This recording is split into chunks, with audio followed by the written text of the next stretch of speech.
If your heart is broken, you'll find God right there. If you're kicked in the gut, He'll help you catch your breath. Well, about 1.5 years ago, my dear friend, Kova, came to me and we met, and she asked if I would write some songs that would correspond with different truths and themes in her book that was going to be released soon, called Motivated by the Impossible. At the same time that Tsitsi had asked me to write songs for the book, I also found myself in a season of just deep sorrow and heartache. Some losses had come, some hits had come, and I just was a bit down for the count, and I was really having a hard time getting back up. But God is so good, and He always chases after us. He doesn't leave us alone in our sorrow and heartache, and I can see now the ways that He was positioning and placing people and messages in my life to remind me of the truth that I knew.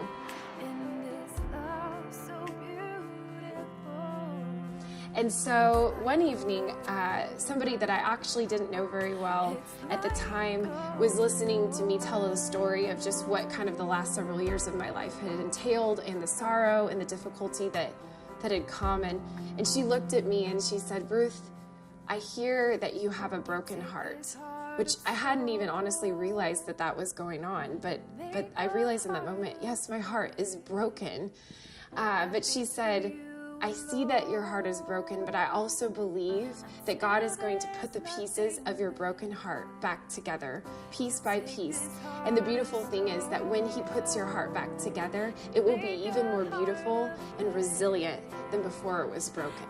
And for the first time when she spoke those words, hope rose inside of me. And it was like I remembered what I already knew, that pain does not have to have the last word if we don't let it. Pain does not get to have the victory, the lap in our lives if we don't let it.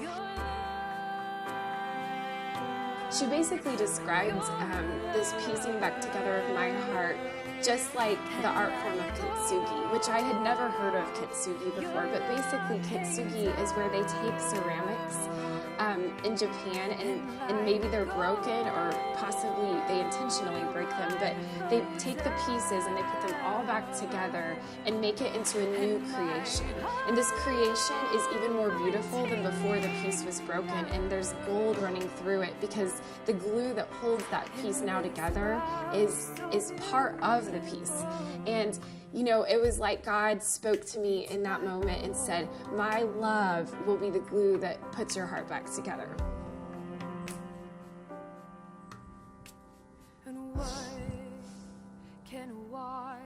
And that's exactly what He did.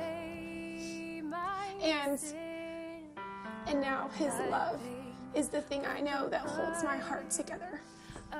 And that's what this album is all about, is His presence drawing near in the deepest, darkest times of our lives and in my life. And the songs began to rise out of me as I just heard God singing over me again. I really felt like there was a moment where the music had even been kicked out of me, but that was not where it stayed.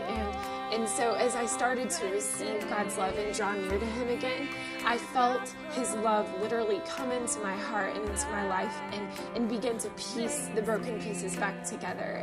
And the hope rising and the truth that woman spoke in my life, and that the pain was not all for naught. The pain was not all for naught. It was a part of what created the ability for God's love to piece it back together.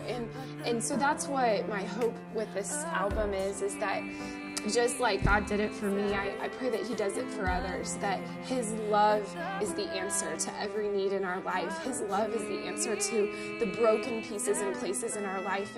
And when He tenderly takes our hearts, and when we allow Him to put the pieces back together, all of a sudden our hearts contain now His glory and His love shining through. And I believe that I pray that the songs on this album will speak hope over people's lives, like they've done for me. That they would remind us that God alone is where our help comes from, and His love is the answer, and only His blood and His love are what makes us whole again.